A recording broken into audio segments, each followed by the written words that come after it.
So good meeting you.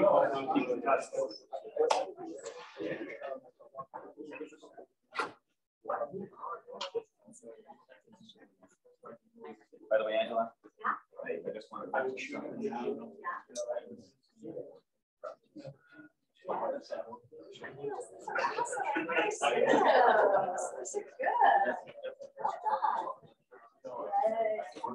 was wearing the brain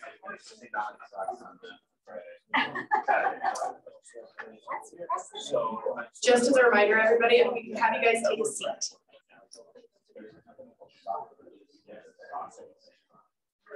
So great camera.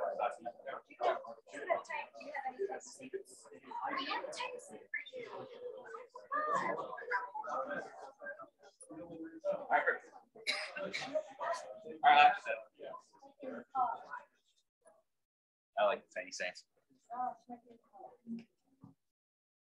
All right, so we're going to keep this show on the road. We've got a lot of things to present. Andy's going to be on with Data at 11 o'clock, but first we want to talk about something important. Closing. We are really privileged to have collaborated together in Sacramento, and so we're going to be doing a talk this morning about what it was like building a team of diocesan advancement directors for elementary schools. So as soon as we get everybody in the room, we'll be kicking that up.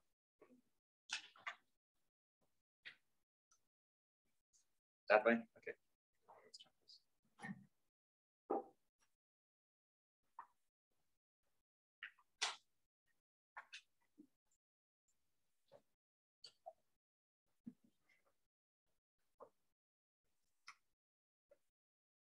You do the rest of that vanilla ice while you. Yeah, I think I just set a precedent. I'm going to have to figure out who my rap quote of the week is for all these talks.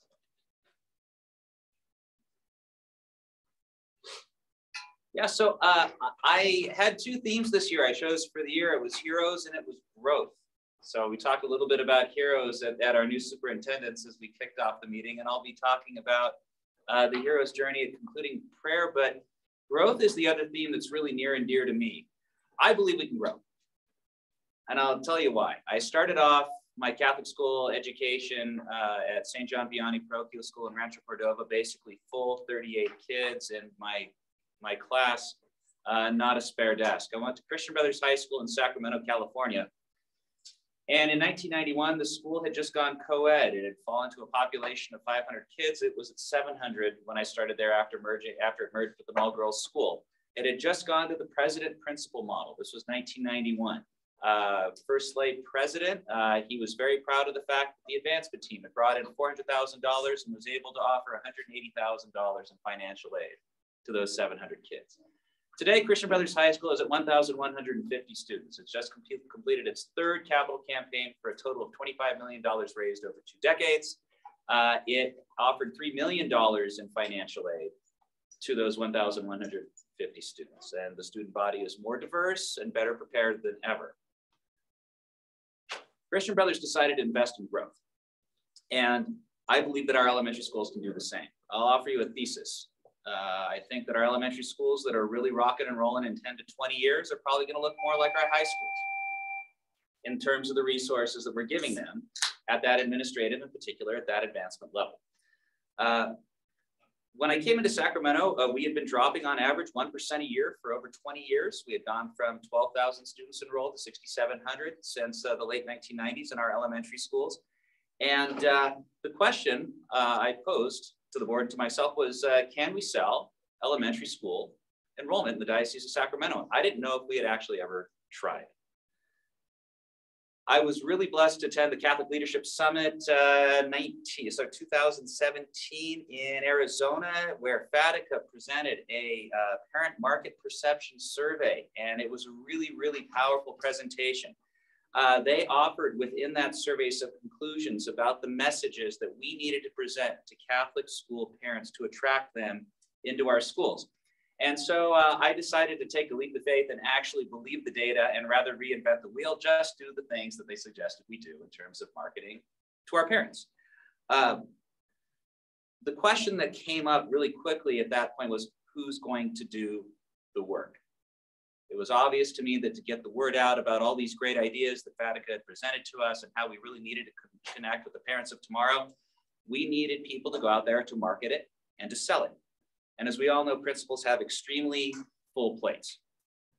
They're wearing many hats. We're still running on the sister model where we presume you have a person living in community that's available 80 hours a week that can be all things to all people. I didn't think that that was sustainable. So as I really looked at our structure and our resources, I made the decision together with our school boards that every elementary school needed an advancement director. And there were two ways we were going to get to that. Either they had to have their own. Some of our better resource schools in Sacramento had already gone in the direction of having an AD for the elementary school. But this tended to be the schools that maybe had the resources already, not the ones that needed that extra revenue and those extra kids to make it happen in the first place. So I then decided that we were going to offer a shared services model. So if a school couldn't afford to hire its own AD, we were going to create a pool of diocesan advancement directors to offer those same services to the schools that couldn't afford their own. So that meant we had to build a team. We ended up with a total of 6 diocesan advancement directors serving 17 schools in that first year. But I had to figure out how I was going to get there. And as luck would have it, the first person I found to fill that role was Crystal Berry. Yes. So Lincoln is intentional in almost everything he does, and hiring is not the exception. So when building teams like this, it is paramount that you have a diverse group of individuals. They play off one another's skill sets. So in Sacramento, my background is in corporate marketing and education, nonprofit, and politics, communications. So I bring the corporate side. We had an attorney. We had somebody who specialized in dual language immersion. We had several educators who had been in it for years, several masters. So we all came together and really leveraged one another's backgrounds. So when Lincoln found me, I was doing pro bono work for a single school site, my alma mater, where my daughter was. And what I found was they were purging enrollment. And I thought, it's in the middle of nowhere. It's in rural California. Where am I going to send my daughter to Catholic education? So I started just implementing some of what I did professionally in the corporate world, intentionality, using data to make decisions, and really implementing those concepts in the Catholic school. And so within about a year, we had increased enrollment by 40%, and we had doubled fundraising. And when building the team in Sacramento, it was really a very similar concept, utilizing intentionality in how you structure your decision-making, but also standard business practices. Oftentimes, principals don't have a really in-depth understanding of things like marketing. And why would they? A lot of them do, and they're dynamic, but principals oftentimes really care dearly about things like curriculum, managing their personnel, choosing the way the structure of the school works, and programs. So with principals, the idea was, if a Catholic school principal has 50 hats, let's figure out how to take 20 of them off. And so they can focus more readily on those other areas. So many of them do have a great idea of how to market their schools. They understand what resonates with their parents. They understand what resonates with the community, and they have the passion and the heart. So tapping into the principal and that heart, and essentially advising and implementing a marketing strategy around that was a big area of focus for us. Yeah, so we had to put some structures in place to support the idea of getting these ADs into their jobs, supporting the schools and the principals.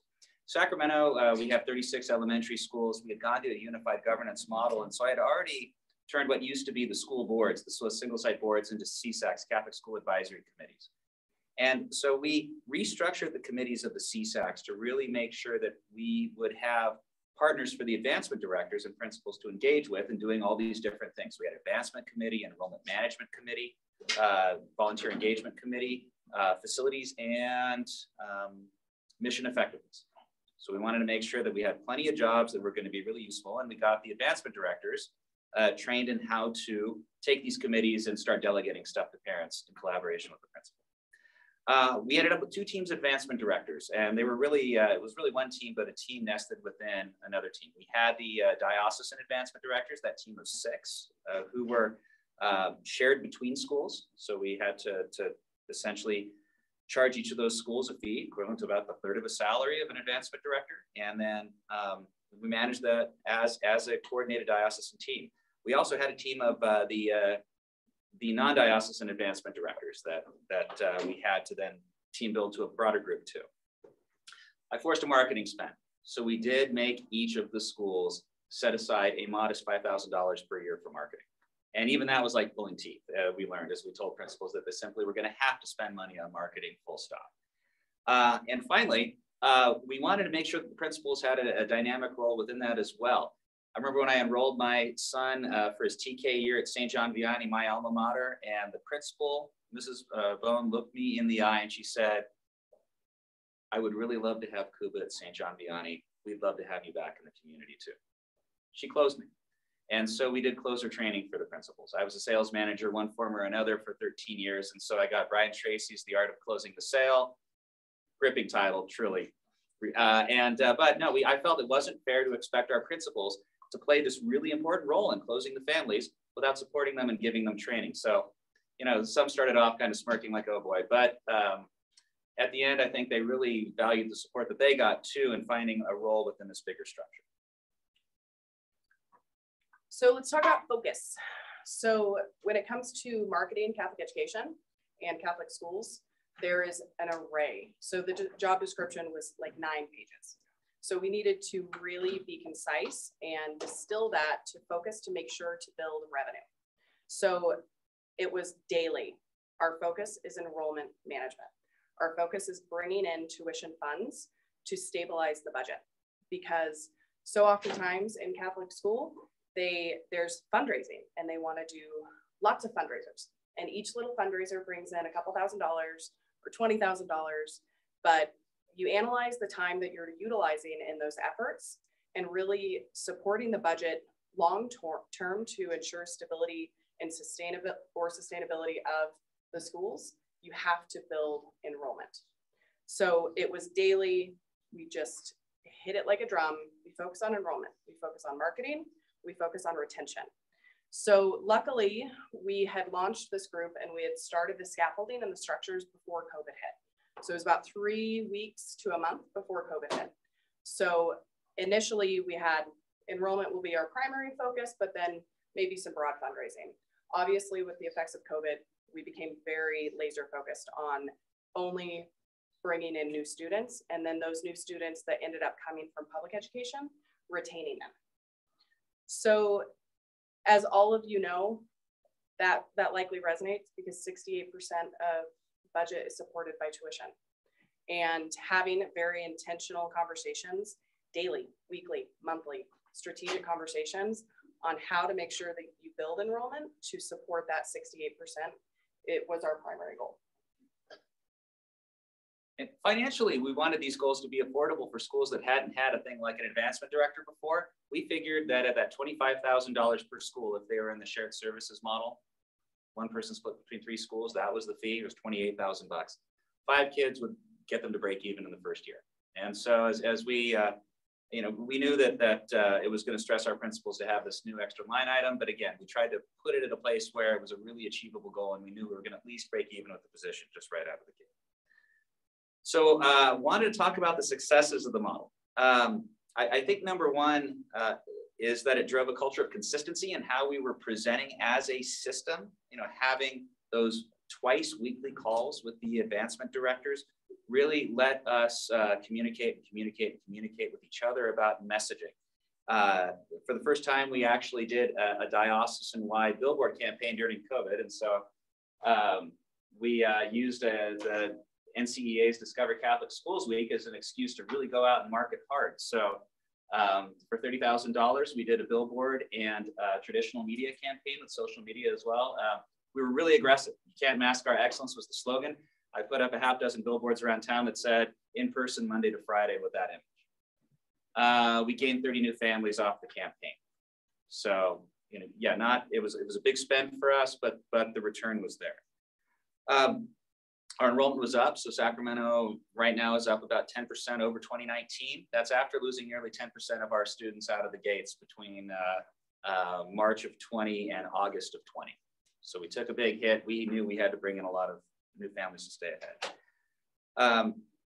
I'm really glad that the board had approved this plan pre-crisis, because having that capacity did help us manage the crisis that much better. That was providential. Most importantly, we got some great teammates. So my successor in looking, the pool has some really talented individuals that might stay in that advancement director role, or might go on to become things like principals or dual language immersion coordinators themselves. So it's an extra bench for that superintendent to be able to say, okay, people that I can plug into different places in the structure as they grow. So a lot of the successes we had, I think it's obviously leadership, but it's intentionality. And I want to go back to standardized business practices in Catholic schools. Bringing on partners that'll help you manage the business side of it, so that the principal can focus on the things the principal wants to be focusing on, to make sure that there's consistencies through the schools throughout your diocese. So some of the successes we did have a 98% retention rate. So we had huge growth during COVID, as a lot of schools did, with public schools not being in session. But then to follow that with a 98% retention, because of intentionality in working with the teachers, working with the students, and working with the parents, making connections. And in those conversations, why are you staying? It's community. They want to be in community, and they're experiencing the charism that your schools have to offer. So really leveraging those things to ensure retention, so that you can have that student there for the next 6 years, the next 4 years. We also brought, one of our advancement directors brought a $2 million campaign in for a capital campaign, specifically due to direct marketing, which that school had never done before. And it was one postcard that landed on the right guy's desk, and they have completely rehabilitated that school. So it's not just the benefits that you get from enrollment, but it's also things when you start focusing on broad marketing. Another benefit that the diocese got was bringing in so many talented individuals in a shared services model at the diocesan level.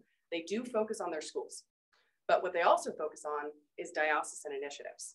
So we were able to launch several different campaigns and initiatives at the diocesan level, whereas Sacramento didn't have the budget to have somebody solely focused in their team on those initiatives. So things like advertising, best practices assessments, that we went school to school to assess, what are you doing right? What can we help you with? What's this school doing that we might be able to duplicate across several other schools? You want to talk about challenges? Yeah, I'll talk about challenges. I'm happy to jump in. Yeah, and anytime. So creating a new team and a new structure always brings its challenges too. So I wanted to talk about those. And then I know, in Sacramento, we benefited from having a different governance structure than other dioceses. So I'll talk about ideas around that as well at the end. It takes a lot of management to supervise a sales team. So something that I had done professionally, I didn't have the budget to hire an associate superintendent of advancement. So I knew I was going to have to do it myself. And my time commitment was twice a week. I'd meet with the diocesan ADs every Monday, and then the whole group every Thursday. So you, as a superintendent, you really have to budget the time to stay in collaboration with the team. And it also developed a different culture, as it invariably would, than the educational team as well. And so at high schools, very often they'll talk about the difference in cultures between a president's office and then the principal's office in the school. We found the same thing at the diocesan level. It's inevitable. It's an inherent conflict. Not that it's bad, but it does take time to manage, and it takes communication to work through it. A lot of principals, not the majority, but a sizable minority, did not like the model and weren't comfortable with it. One of the things we discovered is that suddenly you had another professional that knew numbers really well that gave the superintendent's office a really good look under the hood as to what was happening at an individual school site. We got pushback, or people that were good educators became very insecure around this relationship with their advancement director. So that was a challenge. Another challenge was principals are inherently competitive with each other. I had a principal tell me flat out, it's a conflict of interest for an AD to be shared between two schools, because if they go to one school rather than the other, then I've lost. And I think reminding principals, no matter how many years I have been telling them, look, like one student in any school is a gain for the system, and I'm going to evaluate you based on overall growth and not punish you if Sally goes to school A rather than school B. A lot of them couldn't get their heads around the concept because they were still operating within the parochial mindset. It's a challenge when you're doing something like shared services. Finally, saying any shared services structure within a chancery is, well, the politics can be complicated. You need buy-in from a lot of other people, both below you and in the structure at the school level, as well as in the chancery itself from, say, the finance office. And so you've created another tier of management that really does need buy-in from a lot of people to make sure that you're sustaining it and getting the resources you need behind it. Things to consider. Yeah, so things to consider. How are you going to pay for it? I know that it takes a lot of buy-in to get a school, especially if you're operating within the traditional model, to do something like give up $5,000 mandatory spend on marketing that you as the superintendent are going to control, or $28,000 for an advancement director if they don't have the money to hire their own. So I know that the situation in every diocese is different. I, although was in the privileged position of having some authority in the matter, did work on persuasion first. I wanted the principals to want these things and not just take them because I said they had to do it. So focusing on buy-in and making sure that you're communicating the why around it is really important. A lot of principals, maybe that didn't have the business background, were adverse to the notion of spending money to make money. And you have to be patient with people. You know, so $28,000 spent on somebody that's bringing in revenue is different than spending $28,000 on an aid, where it's just an expense. And so I had to do education even around that concept. Be patient. People are just bringing a different mindset to their job. Educating your non-business people on why this is a good thing for them is important. And finally, making sure that you're communicating and re-communicating the successes of the model and rewarding those successes is really important. So again, the pat on the back for the principal who gave the tour and then the child ended up at a neighboring school is really important. They need to be praised just as much as the leader that actually got the kid if you're going to take a systems view of this. And I have one more thing to consider. Attaining good people in these positions is really tough, because in this industry, advancement directors, marketing directors are hard to come by. They are being poached from high school to high school to college to college. So retaining them, finding them, and making sure that you can keep your bench deep. So when you do have advancement directors that go on, as maybe they should, to be a principal, making sure that you're really evaluating your network, because oftentimes we didn't even know where to post to get an advancement director, because I never would have found it. I was in marketing. I never would have gone into the Catholic education platforms to find jobs. So the logistics of that, really starting to, if you consider putting a model together, start networking, start asking questions, start finding people on your school sites that are just hitting it out of the park, that are doubling revenue, that are doubling fundraising, and start having those conversations about bringing them in. Yeah. And then find a really ambitious school parent who cares about the mission and talk her into taking a pay cut to come work for you. Yeah, this really is a mission function. The last bit of advice, you're going to need a playbook. And I think that we have a lot of partners here with whom we collaborate through NCEA that have playbooks. And we know there's a lot of ways to skin this cat. People bring different playbooks and different philosophies. I think there's a lot of good and wisdom in all of them. And so taking the time to create that playbook, and then when you do reach out to those engaged parents or supporters or professionals that you want on the team, when you can say, no, we've got a plan and here it is a really important factor in bringing them in. It's also really important in keeping everybody, principals, school boards, and your advancement director team moving down the same track. So in conclusion, I'm really enthusiastic about the idea of our Catholic schools growing. Annie, I don't want to call it, but I'm really, really, really excited about the numbers we're going to be getting this year because we know that we're up. This is in many, many, many dioceses. Aggregate, we'll see. But we have an opportunity right now we've never had before. And I think investing in retaining those new families we got now and then using that to bring even more people in is an opportunity we cannot miss. We're not going to get it again. So thank you very much for giving us a few minutes of your time, and we're happy to take questions.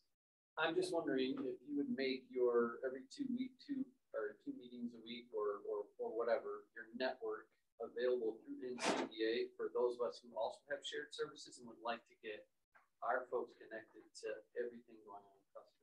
Yeah, happy to discuss that. We're open to ideas of how to coordinate that.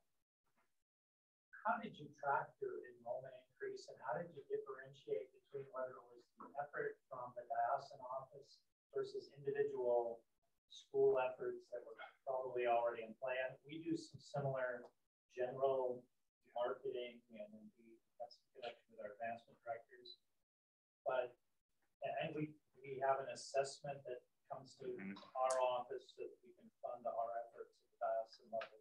So we kind of, if you will, advertise globally. But how did you what kinds of tangible ways did you track that? Yeah, so Melissa and I created a spreadsheet where we tracked the empty desks in every single classroom in the diocese. And so we had a recruitment quota for every class. And those numbers had to be updated weekly. So the principal was responsible for us feeding into it manually. We know that as our information systems get better, we should be able to track that automatically. But I did take classroom level understanding of where the gaps were to make it work. It was actually a very useful tool for the team because when we had this pool of advancement directors, they knew where to steer families because family might want to say, well, I want to go to third grade at St. Ignatius. Well, they've got a wait list of 17, but St. Philomene 2 miles down the road has an opening. Would you like to go see them? So yeah, so it took a lot of time to make sure we're tracking classroom by classroom. So were you guys the main point of contact? So people contacted you if they were interested in Catholic schools, so then you knew when you directed them? Or did they go to your website and it was a list of your schools and they went directly to that? You follow me? Is people have difficulty tracking something? Yeah. So we had a couple different entrances to the funnel. Okay. So our advancement directors communicated directly with parents who are engaging on the school sites. But we also at the diocesan level had ability for parents to communicate directly with the diocesan office, who then would funnel it to the advancement director. The benefit also of the tracking sheet is accountability. So principals, all of a sudden, it's very clear how many students they have and how many students they need.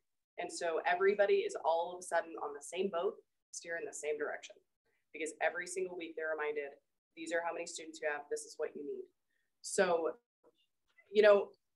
Mark, I will say there's difficulty in accounting for return on investment. Because when you have several different campaigns going on at different levels, it is difficult. And so, again, going back to those standardized business practices and incorporating questionnaires, drudging for data from the parents, from the students. Yeah, exactly. How do you hear about us? But also make sure you have processes to manage the data that you take in.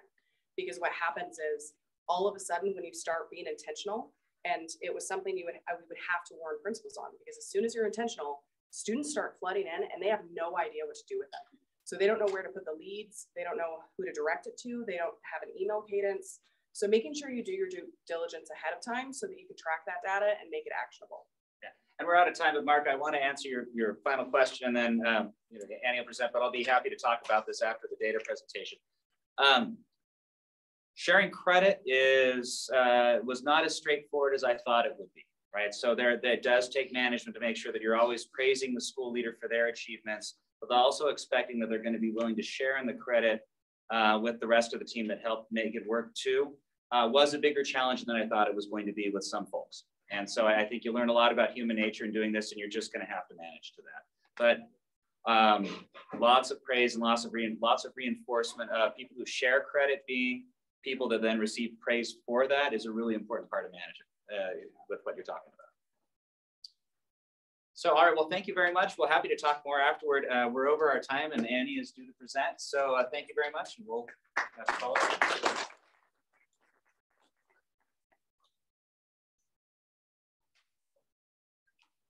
Thank you everyone for sticking with me. I know it's been a long 2 days. So I'm excited to talk a little bit about data. So my presentation is called What Does the Data Say? And I'm going to talk about two different things. I'm just going to jump right in. So I'm Annie Smith. I'm the Vice President of Research and Data here at NCEA. I've been here for a year, and before this, I was at the Archdiocese of Boston as an associate superintendent. So I'm excited to be at NCEA, and I'm excited to share some data with you all. Sorry, presentation didn't show it. But I'm going to talk about two separate things today. First, I'm going to talk about enrollment data, which I know you all are really excited to hear about. And then the ACRE assessment, which is the assessment for child and youth religious education. So two separate topics, but both very important, I think. So first, enrollment. Awesome. So what are we expecting to see this year? So as you all know, NCEA every year collects data for every single diocese. And so far we have 50% of dioceses reporting. So if you haven't sent in your data, please send it in. We love your data. Really appreciate it. It helps us figure out where we can support our schools. And I know you all appreciate it too. So I'm going to be using data from the dioceses that I already have received to project to see what's going on, as well as a survey that I sent out last month. So this survey was sent out to every single school. We had 6% of schools respond, and it was about enrollment and federal funds data. I'm only going to talk about the enrollment data here. But the great thing is the school survey data and the data bank survey data said the same picture. So to me, that's really promising that, you know, even though we only have 50% of the diocese reporting 6% of the schools, hopefully this is the truth. But again, this is all preliminary. I'll have an in-depth presentation as well as our annual report going out once we have the final data. So as Lincoln alluded to, I'm really excited to say that we're expecting a 4 to 5% increase over last year. So this graph shows from 2015 to present, the enrollment over time. So back in 2015, we had 1.9 million children.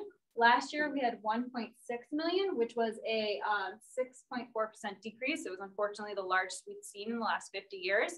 And the dotted line is my projection. So I'm projecting that we're going to have about 1.7 million students this year in Catholic schools, which is really great. I'm so excited. Yeah, it's all, yeah. Round of applause for all our dioceses, our schools, everything. Hopefully this is true, but I think it is. So where is this coming from? This is because of our elementary schools mostly. So I know this is hard to see, but basically we have each year is here, and it's the change in enrollment from the previous year to current. So this 1.5% is secondary, is orange, blue is elementary, gray is total. So this negative 1.5% is the secondary line, and it's the change of fall 2015 to fall 2016. So that's why it's under 2016-17. So you can see from fall 2019 to fall 2020, elementary had the greatest decrease at negative 8.2%. So that was last year. Overall, we had the negative 6.4%. Here's my projection. I'm projecting that we're going to have 5.5 to 6.5% increase in elementary schools from last year. 4 to 5% overall, and 0.5 to 1.5% in secondary, which makes sense since secondary had, you know, the slightly less decrease. They're kind of remaining steady, and then elementary has really rebounded. So this is overall for the projection. I will say there are a wide range in the diocese that I've received so far. I've seen negative 7% all the way to 19% change in enrollment at the diocesan level. So still a wide difference going on. So what's happening in the actual schools? So this is from that survey that I said 6% of schools responded to. And we have elementary, middle schools here, secondary schools here. And I asked them, how has your enrollment changed from fall 2020 to 2021? Green is the percent that increased, yellow is remained steady, and gray is decreased. So you can see about 80% of elementary and secondary schools said their enrollment increased or remained steady. You can see there's a difference between elementary and secondary around remain steady. You know, 40% of secondary schools remain steady, which makes sense because they had a less of a decrease than the elementary schools. Oh, and just a note, this random fact, only 3% of schools responded were hybrid, the rest are face-to-face. So just so you all know, almost all of our schools are back completely face-to-face, only 3% are hybrid. So if you may recall, 40% of those 111,000 students that we lost from 2019 to 2020 were due to pre-kindergarten. So that was one of the big drivers of that huge negative 8.2% elementary change. So I asked the schools, how is your pre-kindergarten and kindergarten enrollment changed from fall 2019? Because I wanted to know over the past 2 years, have we rebounded completely, or is it only a little bit? How has it impacted? So again, we have pre-kindergarten here, kindergarten here, green is increased, yellow is steady, gray is decreased. So you can see it's about the same with 75% of schools reporting kindergarten and pre-kindergarten enrollment is steady or increased. So that's great news to hear that, you know, it's not only increased over last year, but it's increased over 2 years ago when we were higher. When I look overall at the diocesan level, right now I'm seeing about 30% increase from last year, and for pre-kindergarten and 8% for kindergarten. And again, this is just all preliminary, but just so you all know. So the next question I had is, well, is this happening in one region? Where is it happening? Well, great news, all regions are projected to be up. So this is the last 20 years of enrollment. Each line is a different region. So orange is Mideast, blue is Great Lakes, green is West Far West, this light blue is Southeast, yellow is Plains, and gray is New England, the best region. And you can see the projection is where I'm projecting to go up. So Plains and Mideast have like the smallest slope. So I'm seeing that they might be the smallest increase. Again, this is just projection, it might be better.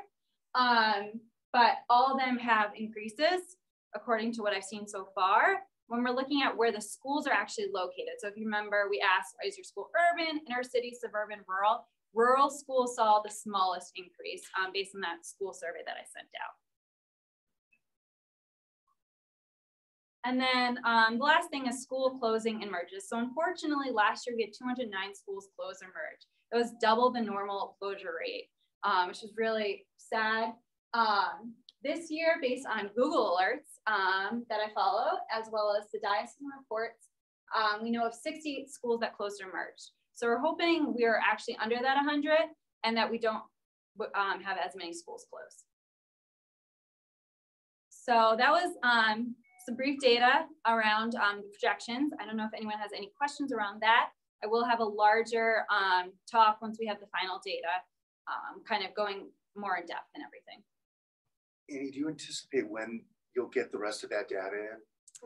So that and how can I help you? It's all dependent on you all. So as soon as I get that last one, I will be cranking through it, Sarah and I, and we will try to get it to you all as soon as possible because I know everyone's very anxious for it. So it's all up to you all. I know we're so appreciative because I know it's such a big lift for you all to get all this data.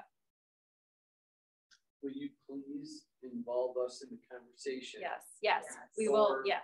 Going to the news outlets. Yes. We would love to be a part of that when you do, but if we could coordinate that, it would be awesome. Definitely, yes. We will definitely share it with all the superintendents first, talk about the data, and then kind of go out to the broader media because this is a great news story. And like I know once we tell it out to everyone, I'm hoping each local paper too will want to interview, you know, local schools and can really get, you know, as much news stories we got last year, even more this year with this positive story of more students.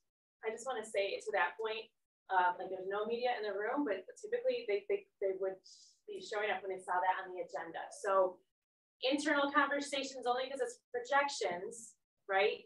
But this is why those monthly superintendent calls are very important. We want to keep that communication going 2 ways so that if we have a draft of what that press release will be or how we're going to communicate that, we are going to do everything we can to make sure we do that in the right order this year. Lessons learned on last year and the long aftermath of that narrative lasting longer than any of us would have predicted in that moment. So Annie is on it. And because the timing is so sensitive, if you just let us know, we're gonna be meeting at this time and this time. Yep. I will personally make that a priority. I'm sure others would too, so that we can be ready at the local level to have our stories ready, our press releases, so that it all really hits in a really effective way across the country. Definitely, yeah. We want to tell the story. Our schools have done a great job enrolling and retaining students. Yes, Dave, you just talked really on the increase, getting the news out correctly on the increase enrollment. The thing that's sort of the tough side of this business is the closes out there. We don't really have any data on how many people actually, if school closes, there could be a fair number of students that go to another Catholic school. See, so it's a little bit of a, depending on where it's at, the closest schools, and I think that some of the inner city schools are closing. There's still some of the 17 that have opened are out there where there's more people, right? Yeah. So, and some of the schools probably going to close anyways, but it'd be interesting to see how many students actually percentage of students that actually transfer to another Catholic school. Yep, I agree. In Boston, I tried to figure that out because we had large school closures, right, unfortunately, and it was like 20% of students I couldn't find. 40% had actually transferred to another school. That's a lot. Yeah, so it was great to hear, and they honored the tuition of the other school.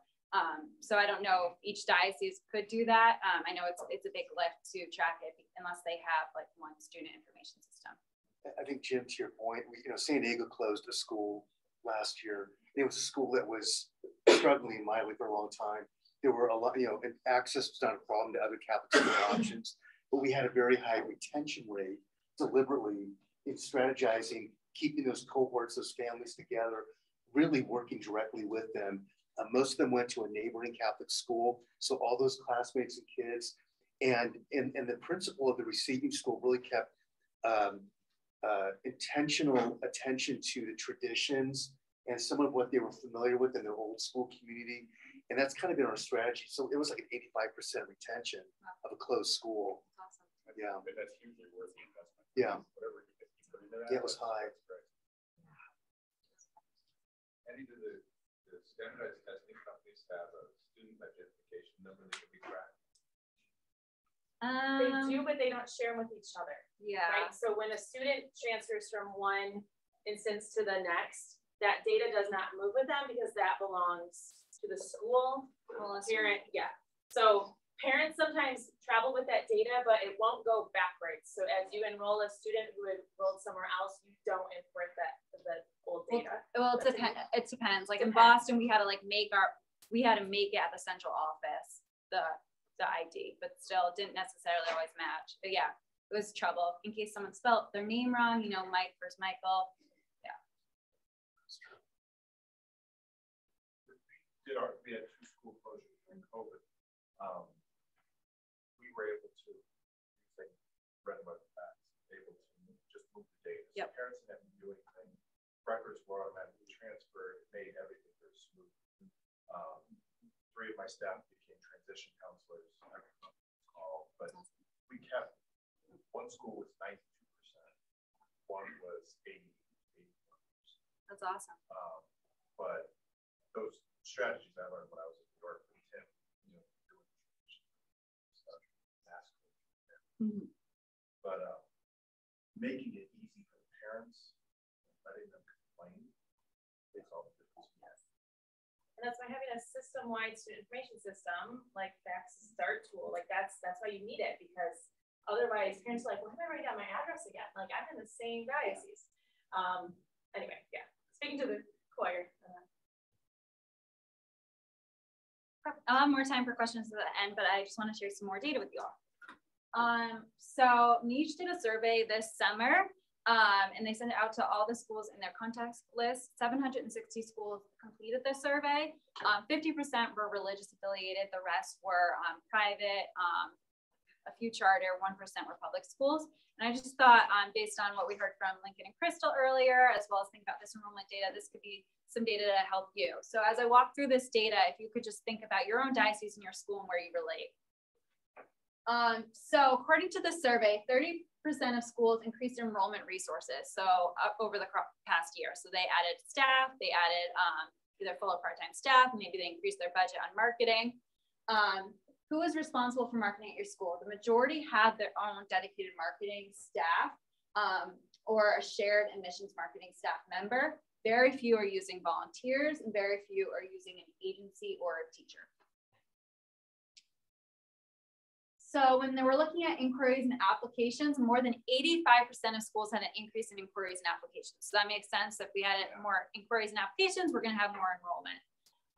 And then almost 80% of schools had lower or steady attrition rates. So that's really great to hear that they're retaining their students. I did a survey last year of new students across the country, and we saw that only 3% of families responded so they weren't planning to stay because they had such a great experience at the school. 90% thought tuition was a great investment. So these graphs just show how inquiries compared to 2019 previous years.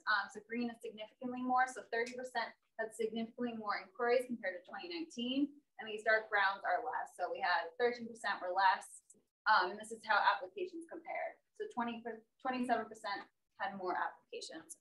And this whole deck is in Cadence if you want to download it. Again, it says not for distribution at the top because of all the enrollment stuff. But if you want to see this, as well as a link to all these charts from Niche. When we're looking at the budgets, print ads and brochures were the most popular marketing tool, and most schools did not have a marketing budget. So this goes back again with what Crystal and Lincoln were talking about with budgets and thinking about how you're spending your money. So what is your annual budget for traditional marketing? The majority said no assigned budget, followed by more than 20,000. So vast variety, and then down to less than 2,000. So huge disparity around what the traditional budget is at a school level. They are spending money mostly on, you can see brochures and view books, parent ambassadors, print ads in local publications, direct mail. Annie, were you surprised by that? I was thinking the same thing, Joe. Yeah. Yes and no, I guess. Because maybe the person filling it out didn't know. I don't know. But is it most popular based on the amount of money they spent? Because of course print costs a lot. Or based on return. Or yeah. No, it was just it was just if they use it, Nice. just using it generally. So I mean, I guess I was surprised by I don't know. I guess the school fares being so high was 50% when like last year, you know, we were in a remote world. Can you point out which of those lines are digital marketing? Yeah. So this is all traditional marketing. The next slide's gonna be digital. So we're looking at just traditional marketing, the annual budget for it, and then what they're using for it. So then when we go to the next slide, as Dave forecasted, we're looking at digital marketing. So 56% of schools increased their spending on digital marketing. Only 18% of schools increased their spending on traditional channels. So people are investing more in the digital, which makes sense. And what is your annual budget for digital marketing? It pretty much matched the traditional marketing, with no assigned budget is the most again.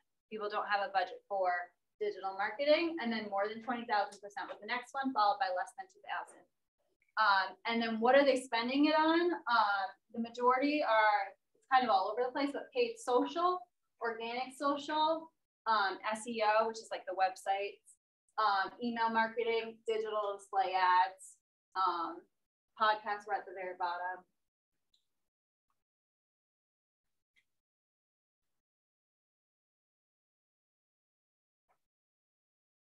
For those who do have, I don't know that you could break this out yet, but for those that do have a marketing budget, it would be interesting to see, like, you know, what percentages they're breaking out. Mm-hmm. Yeah, where they're spending especially longitudinally, how they're shifting. Mm-hmm.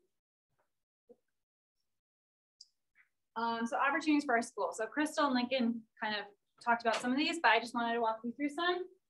We're in a hybrid world. Today we're hybrid, and this is going to stay. So, you know, continuing to implement those hybrid approaches, especially if you have a small event budget, it's really easy to have, you know, do a school tour and have it on your website, have coffee with the principal on Zoom, things like that. Review those digital and print budgets. We want to make sure that they match where you're getting students. So on that inquiry form, it should say where did you hear about our school? And if 80% of people are saying they heard about it on Facebook, but only 20% of your budget is going to digital, then you need to rethink that. So thinking about how those align with how you're getting your students.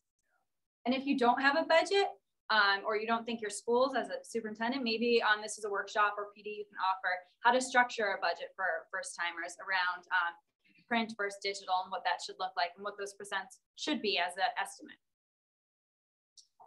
Nurture returning new families. I'm really happy that we're doing a great job at this. We're retaining those families. How can we continue to connect with them now that we're back, continue to be back in school, the world's opening up? How can we keep that connection? Communicate with all stakeholders on successes. So this goes back to what we're talking about with enrollment going up. You know, how can you communicate not only with the media, but with your donors, with your alumni, with your current families around any successes, whether that's a community service project or a science fair. How are we sharing that with our broader community? In an ideal world, everyone would love to increase tuition assistance, but I'm just gonna add that on there. How can we increase it for our schools? So parishes should emphasize with parishioners that sustaining Catholic schools is the church's issue. So I think as a parish school, what does your partnership with your local parish look like, and how can you lean on them? I talked to St. Olaf School in Utah, and they did a really great job of partnering with their parish to have all their community service projects support the parish, inviting the parishioners into school mass to really build that partnership so they felt like one community. So then when they launched a capital campaign, the parishioners were much more likely to support it because they felt like this was their community, this is their legacy, how can we improve the school?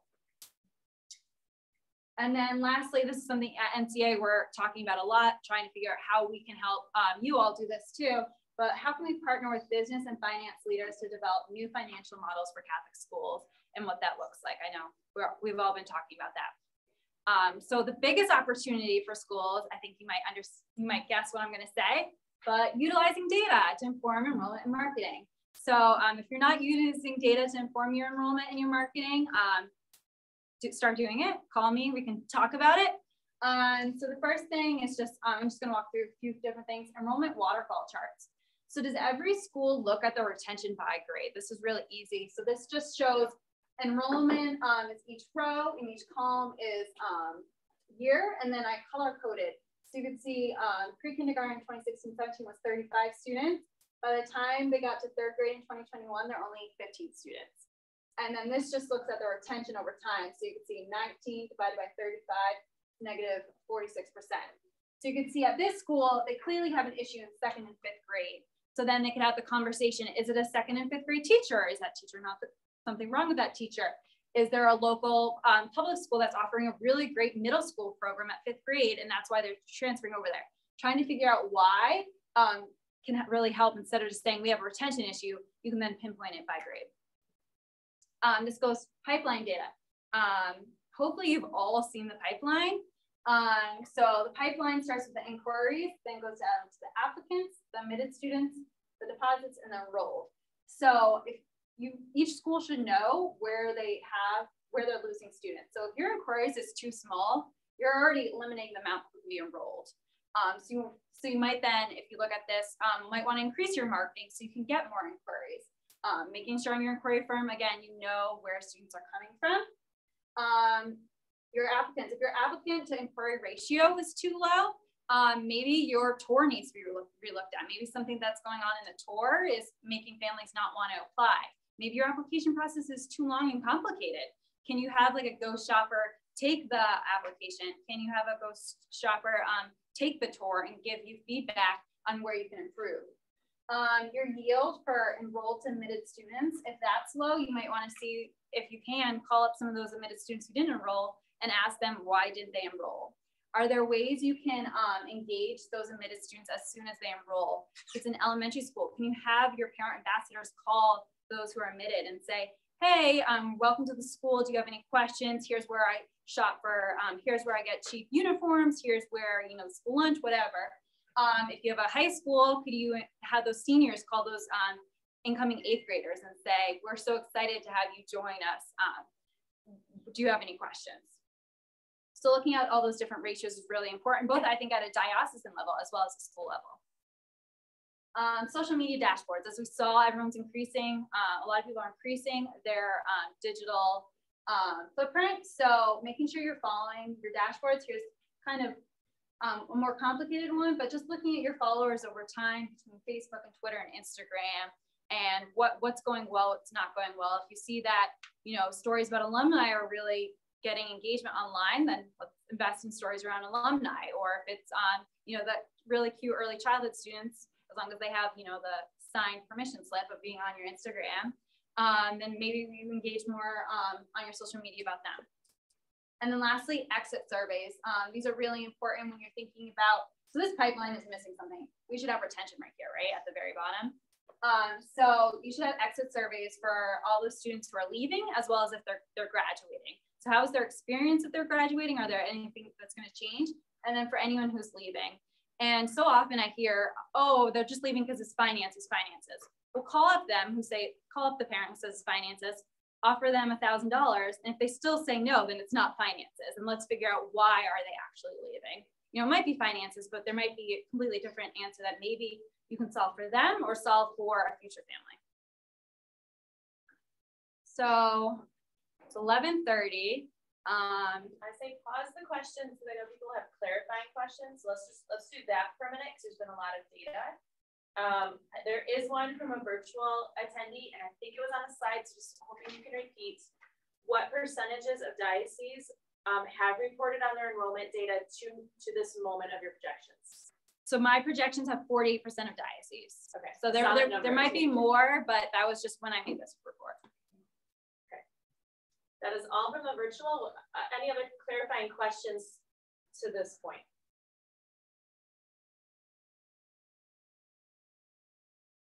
Go back a couple slides.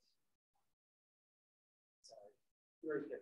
Oops, going to come back to the next one. There you go. Parishes should emphasize what the first years of sustaining Catholic schools is the church's issue. And we hear this all the time. The pastor needs to talk about the school. But I contend that it goes the other way too. And I think Dr. O'Malley's presentation this morning, where the school becomes, you know, that advocate also for the parish and parish life, right? That we're a place where affiliation can happen again, can begin to happen. So I love that point. I wish we as Catholic schools would start talking too about how the school should emphasize with school families that the parish is an important part of your life. Sorry. Dave, I want to emphasize that as well. In my former life, I had a very healthy conversation with the pastor. His comment was, you know, it frustrates me, Pat, is when I go to Mass on Sunday, I don't see the kids and their parents that are in the schools on, you know, Monday through Friday. And I said, Father, this is where we have to work together, because when I go to Mass on Sunday, I see a lot of parents and children who aren't in the schools on Monday through Friday. And we need to connect, because we have two contingencies that can work together for the benefit of the church as a whole. So there's a two-way street. I totally agree with you. It is. Bishop mentioned it yesterday as well. Yep. It's really on the mind of our pastors, and schools have just as much responsibility, I think, in emphasizing why parish is so important in school. Absolutely. Your schools have, your parishes over there, a pretty big CCD program, Dave. I mean, it depends. The more active the school, probably the less active the CCD, but they're both imperative to the life of the parish. Yeah, so I mean, that's always been, you know, my contention is what kind of slow drip information do parents get from, we talked about this, from the school. Maybe stop in once in a while, and maybe some parents are this far away from making that move to send their kids to school. But, you know, we're all running at 100 miles an hour every day, and if we just take my kid to CCD and I'm going to the school here, how do you move more children? It could be very close, because it's not, you know, it doesn't take a lot. It doesn't take, you know, 20. All you want is 2, 3, kindergarten, first grade. So. And I contend that if our parishes and our pastors would see us doing that, we would have their support here. This point would go away, because they'd be like, of course, you're our main source of things. Well, and you know, the faith formation list is like a holy grail for a Catholic school to be able to have access to it.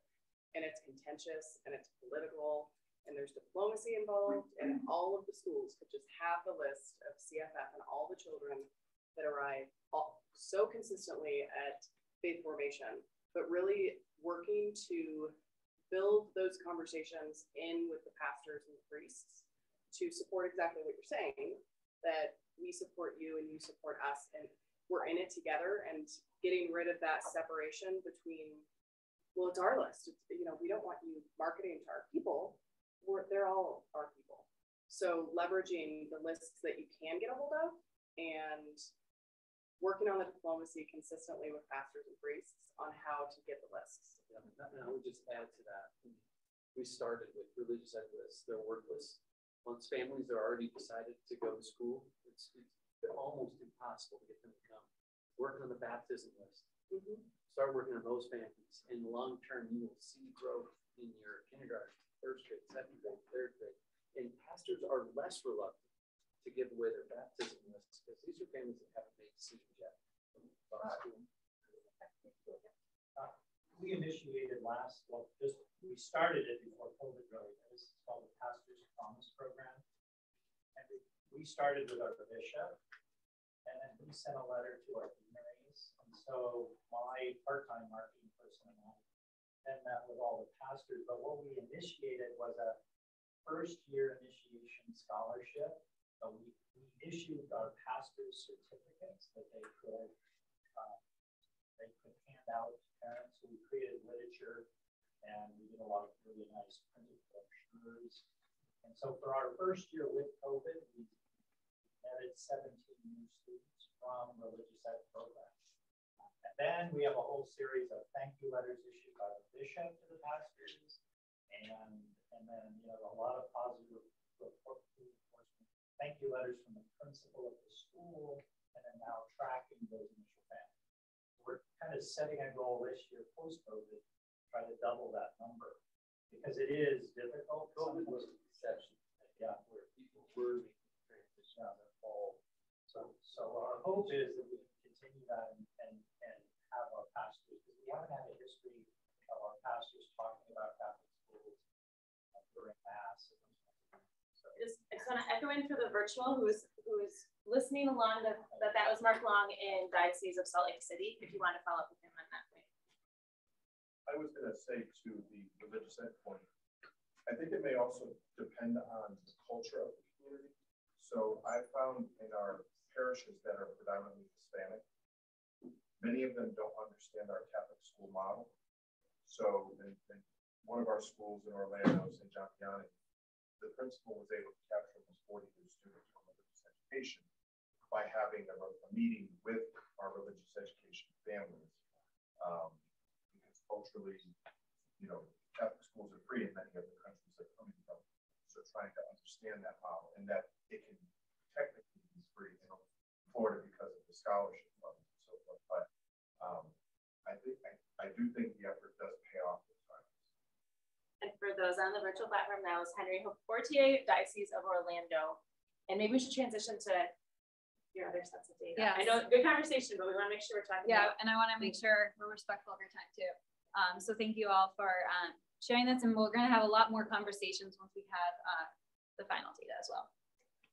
So I just want to share some ACRE data. So this is our assessment for child and youth religious education. This is given across the country to, there's 4 different tests, grades 5, 8, and 11, as well as adults. So I'm really excited to share that we're going to launch new dashboards. I'm going to just quickly show you the dashboards. We're going to have a longer webinar explaining how to use them if you are a diocese that uses or a school that uses ACRE. Basically, you're now going to be able to see student teacher demographics. You're going to be able to filter by school and see all the different things that's going on, from student retention to student grade level. You're going to be able to compare your data to the nation and the diocese over time. So you can see the % correct over time for the last 3 years, kind of remained steady. You're going to be able to look by both domain, so the 6 domains versus the 4 pillars. I know some dioceses prefer one or the other. So you'll be able to choose which way you want to look at it. And then you can see how you compare over to the nation. So this diocese, I don't know if the diocese is dark blue or the national is dark blue, but someone's doing not so well. And then you can also see the top and bottom 10 questions by domain or by pillar. So you can see where across your school maybe people are struggling with. You'll be able to look at how your students do based on affiliation, retention, and the different test levels. So for example, in this example, the non-Catholics are doing a lot better. The non-Catholics orange and the Catholics are light blue. So for whatever reasons, the non-Catholics are doing a lot better in this example. Maybe there's not that many, but you might want to think about what your program looks like if that's happening, or vice versa. We're going to be able to look at student perception data and their beliefs. So you'll be able to see your diocese versus your nation. Again, you'll be able to filter at the diocese level by school, by assessment level. So you can see if it changes by grade, as well as the school year. And then you'll be able to look at all your schools in your diocese and compare them to your diocese average. So each bar will be a school and the dotted line will be your diocese. So you can quickly see, okay, who's doing, who has really high scores? How can we utilize them in professional development? Who has low scores and might need to partner with someone who's higher to improve? You'll also be able to see the teacher sums. So I know that was really quick, but we're gonna, I'll walk you all through it. Whoever has it, once we actually have them, you'll be able to play around with your own data. And then you can also on the school level drill down to question by question. So you can see basically here's all the different questions and the different colors are the answer. So this question is, why is Mary such an important role model of faith for Catholics? And almost everyone answered D. So the teacher can say, okay, well, D is the wrong answer and it's this thing, this is how I need to reteach. So the teachers can be informed as they're thinking about their lesson planning. I just want to share. So we're coming out of this era of, and this was my world, of getting a PDF of acre data at the diocesan level and me trying to make graphs myself. You can all relate to these moments, right? And so in the last few months, Annie and the team at Catholic Faith Technologies have worked together to make sure that we are bringing this to the next era. That these dashboards are going to be available, but also that we are updating some wording of tests, which will get highlighted in the next couple months, so that we are continuously improving without changing what those national trends would be. We're not flipping this test upside down. We are tweaking for language. We're tweaking for inconsistencies. We're throwing out questions that didn't have reliability and validity. So little things are happening. It's in great hands, and that's why we're in the middle of opening up that next position of Director for Catechetic Assessments. And so thank you, Annie and the teams, for working on all of this, because this is where the expectation is with your other student assessments. And so it's our responsibility to not only hold this national data for you for comparison, but also to be able to bring it to the same bar where you have your math and language arts assessments and College Board and our partners at Renaissance and NWA and all those. It's our job to bring this to that bar. So I just wanted to update you on that. We will continue to talk about that over time. And I didn't mean to drop those. Yeah, very passionate. So yeah, thank you, Annie. So we're really excited though that now that we have this data, we can share with you some national trends. And so this will inform both that new director's position, NCA's work, so we can provide the programming that our schools and dioceses need based on this data. So we have, as I said, there's 3 different levels for students in an adult survey. So acre level 1 is usually 5th and 6th grade. Acre level 2 is 8th and 9th grade. Acre level 3 is 11th and 12th grade. So you can see over the last 3 years, it's been relatively steady with adults in gray doing better. They're getting an 87% basically on the test. And the students are getting between a 70 and 75%. So they're doing pretty great. So the test, for those who don't know it, you can look at it by both domain, the 6 domains, or the 4 pillars. And so when we look at the domain, moral formation has the highest score. And when you look by the pillar, part 3, which is morality, has the highest score. And you can see missionary spirit, the 5th and 6th graders are only getting 57% correct. But by the time they're in 9th and 12th, they're getting about 74% correct. Prayer goes up 2. The rest are kind of about steady over the different levels. when we're looking at how students do based on if they're Catholic or students of different faith traditions, as Bishop Braxton reminded us, the Catholic students are getting about a 74%. Other students are getting 67%, and those returning. So that means if they were enrolled in the school in the previous year, they're getting a 74%, and those who are new to the school are getting 67%. So we're improving by about 7%. This I thought was really interesting. So we asked students, how often do you go to Mass? Green is I attend every weekend, blue is I attend regularly, but not every week.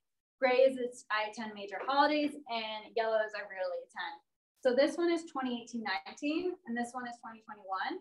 So over the past 3 years, those who attend every weekend decreased by about 4%, which I think with COVID, I would have been expecting that to be a lot higher.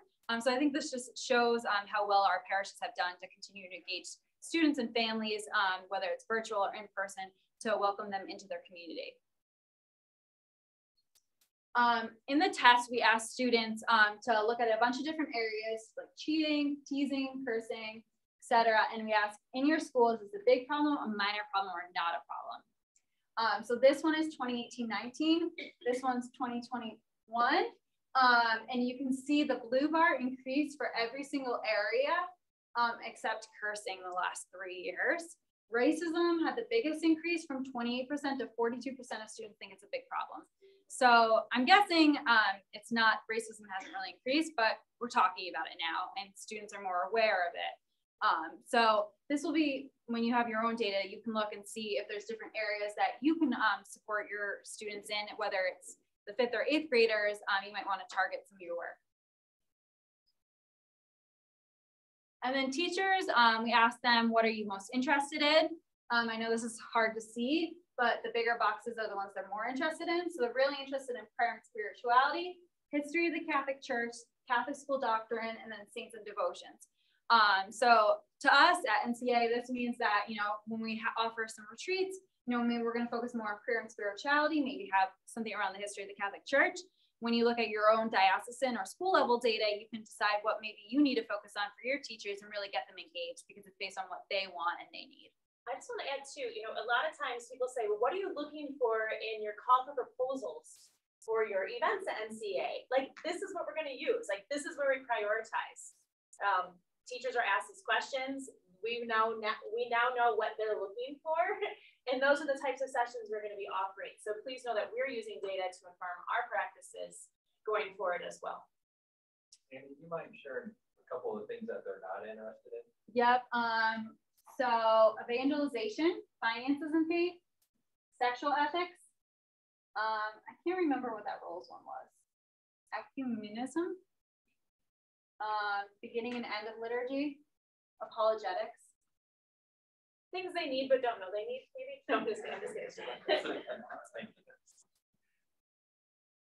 Any other questions?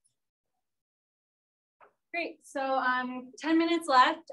So if you have any other questions around the ACRE data or around enrollment, we can talk about that. If you want to turn and talk, we can do that. Dave?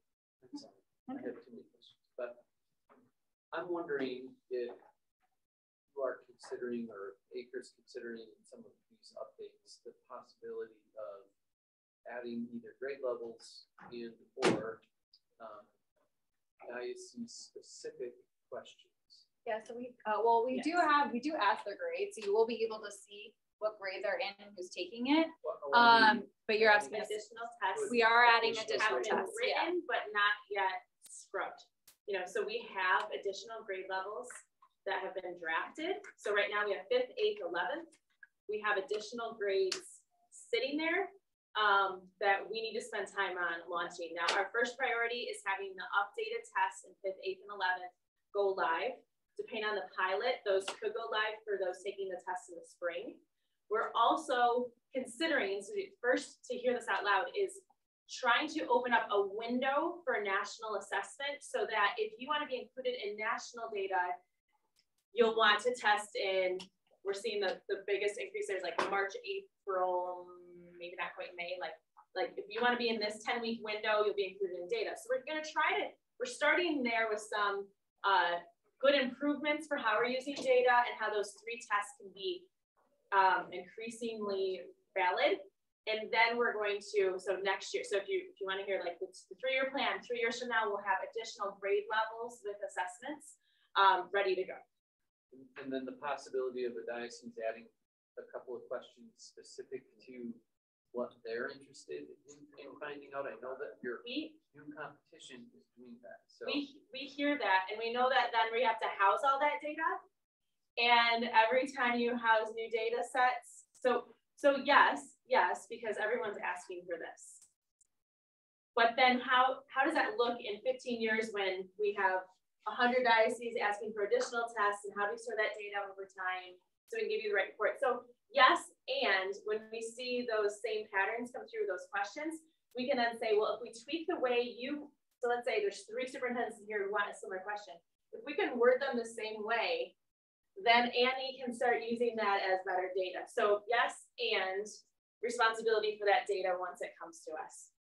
Did you have additional, I know you've had other conversations on that, so do you want to add thoughts? No, Jill's exactly right, because from our perspective, CFT is the software that, you know, I'm in charge of, and we can create this. I mean, we can put 10 questions that you guys can ask yourselves, but the data is, we're trying to figure that out. Meaning, do we scrub that data every year? Do we hand that data set to you and keep it in a separate report that you keep year over year? You know, these are things that we got to think about internally. It's not that the capability isn't there. Yes, you can do it. But it's just a matter of what we do with that data and how we present it to you, as well as how we're going to house it long term. And if, you know, if that's data that we want to hold or pass up. And I would imagine as superintendents, there's probably not huge disparity in questions, additional questions we would probably want. So there may be a data bank of additional questions that could be available to add in if we kind of do a survey and say, what would be additional things you want to know? Yep. To kind of keep a warehouse of similar questions that superintendents want to add in. Great. You're echoing all the things that we've been talking about. Yep. Anything else? Great. Well, I like to be timely. So I will be sharing more data in the coming months. If you haven't passed in your data, really appreciate it. I also want to make a plug. We're looking for school level data. This will help us do a lot more intense research to really inform you all. So if you want to share your school level data, we'd love it. I'm going to have a meeting with all the diocesan data people in November. So I'll be emailing all whoever sent in their data for the NCA data bank to talk about this. We partner with Georgetown around that.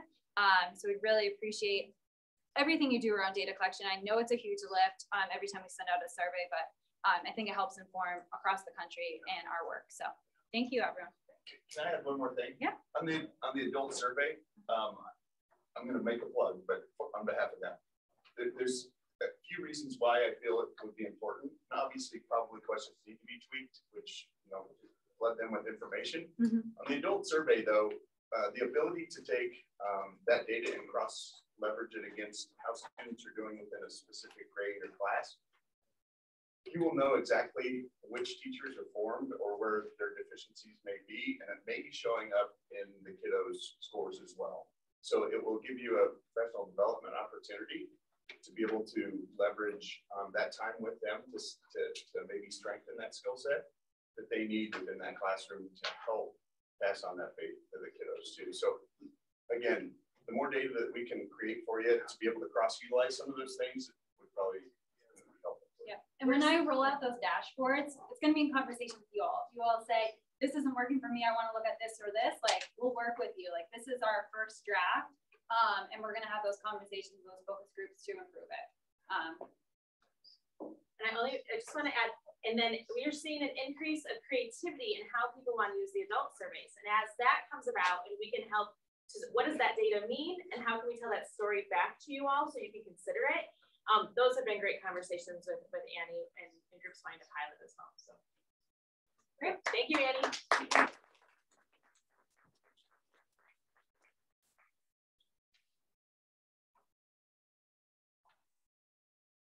So to conclude, I'm going to have John come up and sing a "We'll Meet Again" together with Joe, and as we look forward to CLS 2022 in Arlington.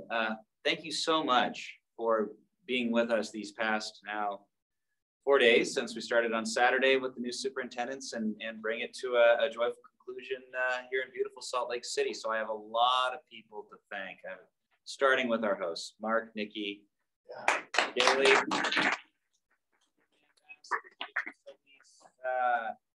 Chef Christina, Tim, our tech and logistics wizard, everybody that made this possible here in Salt Lake City. And we normally just go to a hotel and have capable hotel staffs handle things like this.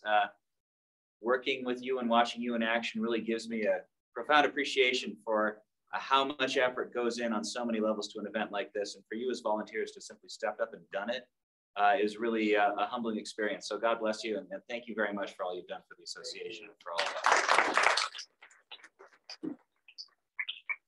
So Jill Annabelle and Colleen McCoy-Seco, whom I admitted earlier because I was going visually and introducing teammates, were really the motors behind the program. And so Jill, Colleen is recording a podcast right now, so she can't be here to take a bow, but thank you very much for all you did to coordinate a tremendous program, both in person and online. So bravo. Some people in Havana, Jonathan Logan, Laura McDonald, Sister Dale. We had a number of Annie until she flew in yesterday. We've had a number of people on the plane in the airport. Yeah, working hard behind the scenes to make this a great virtual experience as well. Of course, to our keynotes, Bishop Braxton and Dr. O'Malley, it was wonderful having them sharing their wisdom. I'd also like to take a moment just to thank our corporate partners who were here with us: Archangel Tablets, Facts, Mutual of America, Catapult Learning, Canva, Sadlier, Renaissance, NWEA, Catholic Virtual, Habib and Associates, and Petrus Development. They participated in this as an outcome of the underwriting asks we made of them as an organization. And so CLS would not have been possible without their support. So God bless you for your investment.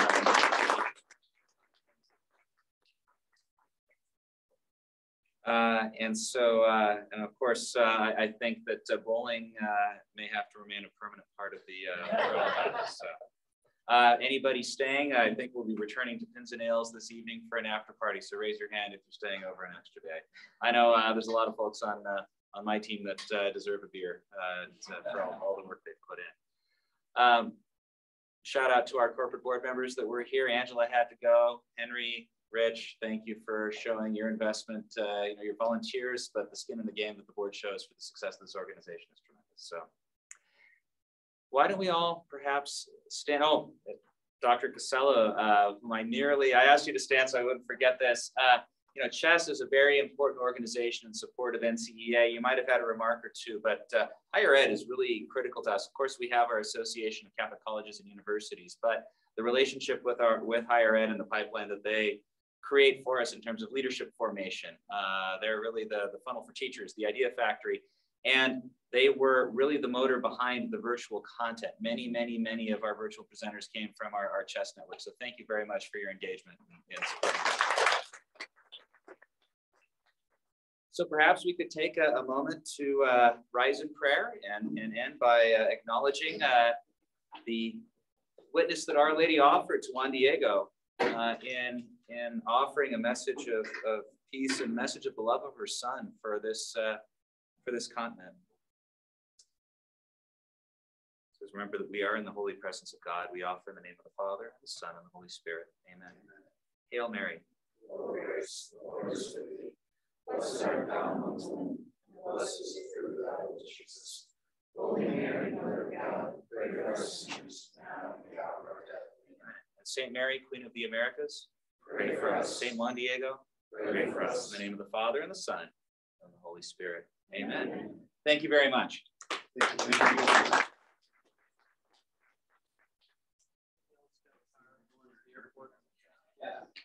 I have a card. I can take my people.